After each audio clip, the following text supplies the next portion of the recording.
Hello pandas of the internet, my name is Panda-chan. I am a full-time artist-ish, a part-time cosplayer, and someone who is running out of third things to say. I am here again to bring you another delectable installation of the Ballad of Iris. I am sure it's going to be so interesting. So please, grab a drink, relax, and join me in experiencing this horror story. This story, again, was posted by Blue Vieira, The Ballad of Iris, Not So Gentle Repose. Hey there, us again. This time with a story about how my group's former DM, who we will call Iris, railroaded the party into a boss fight, promising us that it was winnable, and then killed the barbarian in 2 rounds. So there's more to this story that isn't quite mine to tell.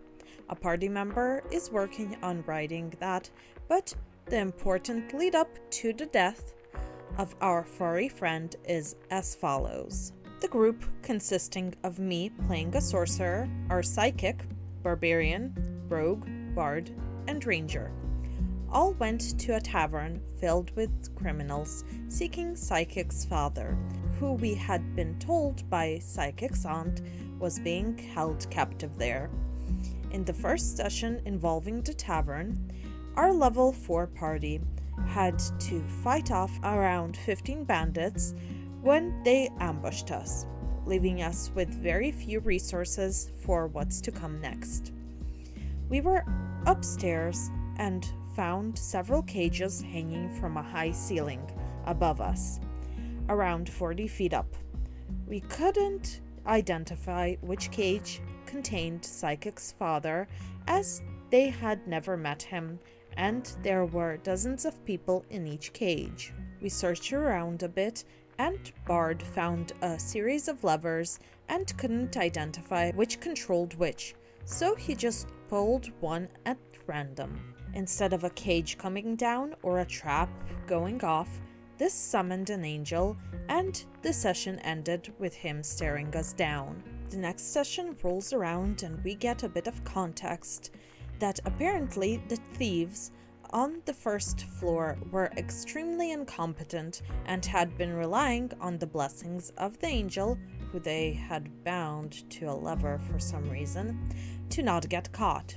Rogue recognized what the angel was, and the angel proceeded to try and get the rogue to accept some sort of deal. In the process, the angel outed himself as a manifestation of thievery, and my character, who was a naive goody-goody, called down the stairs to the guards below that, hey, there's another thief up here. This resulted in the angel throwing a hissy fit and immediately starting a boss fight. I cannot stress enough for context here that Iris swore up and down leading up to this encounter that this was a winnable boss fight. In their words, it's about 50-50. We literally had no choice but to come here. Iris was rather a fan of railroading. Regardless of the promise of a fair fight, the first round opens up with the angel summoning 6 ghostly jellyfish out of the mouths of the people in the cages. We quickly discover that they do ranged psychic damage and average around 10 damage a turn, while refusing to come anywhere close to us and allowing the melee fighters to target them. The only party members who were able to use ranged attacks at this point after the previous fight were my character with 1 second level spell left and the ranger with her arrows. To make this worse, Bard, who instigated the encounter, had to miss the session, and instead of lowering the fight difficulty or playing Bard for the fight, Iris ruled Bard fell unconscious at the start of the fight. Additionally, Iris and I had built a custom culture for my character's species, which viewed jellyfish as a manifestation of the soul, meaning she was completely unwilling to harm the manifestations because she assumed, and I was told I would need my whole action to figure out if this was true, that these jellyfish were the prisoners' souls. As if this was not enough, Iris had created Psychic's spell list and only gave Psychic a single weak attack cantrip. The fight started, and Angel either went first or second and immediately used some ability to steal Ranger's ranged attack spells. Then, when Psychic attacked Angel, Angel was resistant to psychic damage. This was immediately followed up by my character's guiding bolt doing resisted radiant damage. Then all the jellyfish used ranged attacks on Barbarian, bringing him to low health. 2 guards rushed up the stairs. The jellyfish killed them instantly. Then 6 additional jellyfish spawned. Rogue used their first turn to try and convince the Angel to let them take the deal and stop combat, to which the Angel responded. She called the guards. I cannot through text do justice to the screechy, high-pitched voice. Don't worry, I got you. She called the guards! Hope that's close enough. One of us rolled and saw the Angel was basically untouched after taking attacks from the entire party, minus Rogue and the unconscious Bard. In the second round, Barbarian immediately goes down to more jellyfish attacks, and then they continue to attack him until he was dead without any saves. Once again, we were level 4, and now facing an Angel and 12 basically untouchable ghost jellies, with more on the way. With Barbarian down, the Angel turned his sights on Ranger next. Trying to salvage something from the situation, I used Shatter on the floor below Barbarian, dropping his body and a couple party members to the first floor so they could bolt. Then had my character dash down the stairs. The Angel and Jellies pursued, but we managed to escape, passing the saves to bring Barbarian's corpse with us. What followed next was some truly gorgeous roleplay from the party, some of them lashing out at my character for provoking the Angel, some of them simply grieving for our sweetheart Lionel Barbarian, as he asked with his dying breath if he had managed to protect us, and my character running off full tilt, desperately trying to find someone to bring him back, as she did not yet have Revivify. Eventually, Rogue and I made a deal with an enchanter for a scroll of Raised Dead, which became its own series of horror stories, which I will post later, I'm sure. And we sat and mourned with brilliant role-playing on my friends' parts as we waited for the scroll. The death of Barbarian also revealed that my naive divine soul that she had been scammed. She had purchased, using her entire savings, 12 ribbons of immortality, which she credited to saving her life in her introduction session. She and Barbarian had quickly become close friends, and she had given him a ribbon to protect him. Her learning the truth was devastating for her, and is something Barbarian brings up fondly still. Along the way, the party reached out to my old character, who the Barbarian was close to, and she came to give her condolences, a gift for his awakening, and to cast Gentle Repose to help in whatever way she could.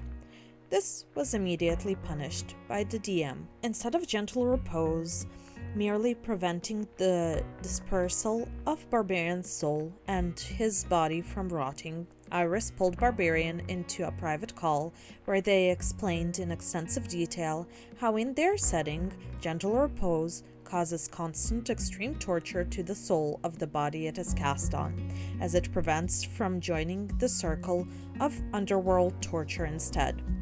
Iris suddenly retconned the torturous underworld to be much, much nicer than Gentle Repose, the spell with gentle in the name.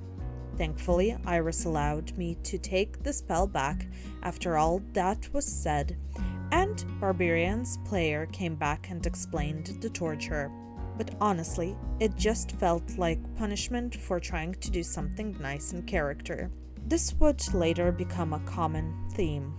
Regardless of the context around it, the role-playing around Barbarian's death is still one of our favorite things we've been through as a group.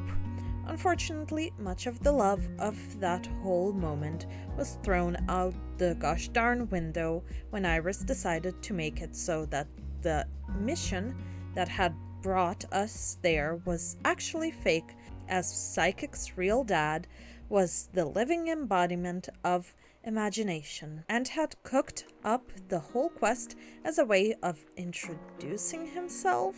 We are completely convinced Iris retconned this into existence several sessions after the tavern incident, because a couple of us had commented after game that Psychic's family seemed kind of one note and unreliable. Iris also used this in-game retcon to beam absolute certainty into Psychic's head that their mom was the BBG.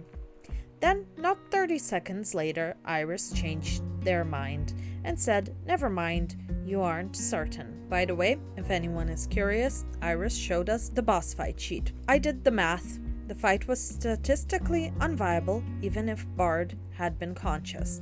Additionally, Iris later revealed that they had actually used a slightly stronger version of the jellyfish than the version they had shown us. TLDR, DM kills off PC in a railroad unwinnable boss fight that they swore was winnable, then invalidates the whole thing with a "it was a dream" reveal when we didn't like a character, while still leaving the character death in. Yes, we know we were stupid. It's not easy being a DM. I know from experience. That being said, it's possible and encourageable to adjust a boss fight to be a reasonable challenge and not whatever that TPK waiting to happen was. I honestly don't know what I would do if I was in that situation. But, as we know, the party made it out safe, and I presume are much better off with a different person behind the DM screen. The link for the original post is in the description, so check it out if you are interested. But with that being said, like, subscribe, and leave me a comment telling me what the most impactful death you had experienced in a TTRPG. And as always, I will see you next time.